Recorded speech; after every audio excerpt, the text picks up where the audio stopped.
नमस्कार प्रेक्षकांनो, स्वागत आहे आपल्या मराठी यूट्यूब चॅनलवर।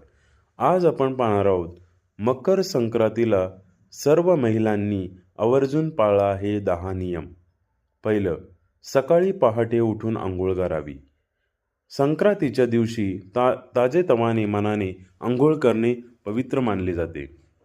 थंड पाण्यात स्नान केल्यास शरीराला ऊर्जा मिळते आणि नकारात्मकता दूर होते। दुसरं, स्नानानंतर हलके पवित्र वस्त्र परिधान करावे। पारंपरिक रंगाने वस्त्र परिधान केल्यास सकारात्मक ऊर्जा वाढते, घरात शांतता आणि सौभाग्य टिकते।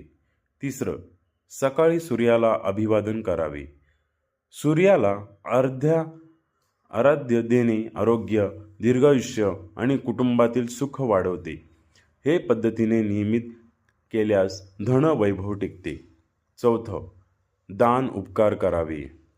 गरजूंना तांदूळ, वस्त्र, तेल किंवा इतर वस्तू दान करणे पुण्यकारक ठरते।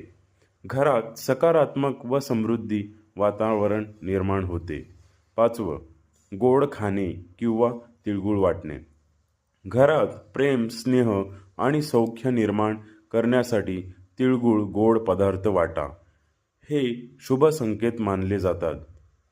सहावं, घरातील साफसफाई करावी। संक्रांतीच्या दिवशी घर स्वच्छ ठेवल्यास लक्ष्मीचा कृपा वाढते। अनावश्यक वस्तू बाहेर काढा आणि वातावरण सकारात्मक ठेवा। सातवं, सासरी लक्ष्मी म्हणून कर्तव्य पार पाडावे।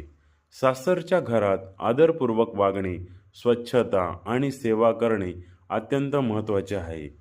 घरात सौख्य आणि आदर टिकतो। आठवा, सकारात्मक वागणे आणि चांगले बोलणे। संक्रांतीच्या दिवशी राग, तणाव किंवा वाद टाळा। सकारात्मक संवाद कुटुंबात प्रेम वाढतो। नववं, सौभाग्याच्या रंगाने वस्त्र परिधान करणे।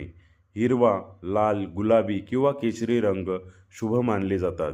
पिवळ्या रंगाचे वस्त्र चुकूनही परिधान करू नका। 10वं, घरात तिजोरी, सोनं किंवा संपत्तीची सुरक्षितता राखणे।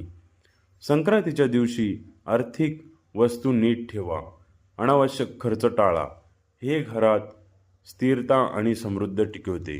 अशाच नवनवीन व्हिडिओ पाहण्यासाठी आपल्या चॅनलला लाईक, सबस्क्राईब, शेअर आणि कमेंट्स करायला नक्की विसरू नका।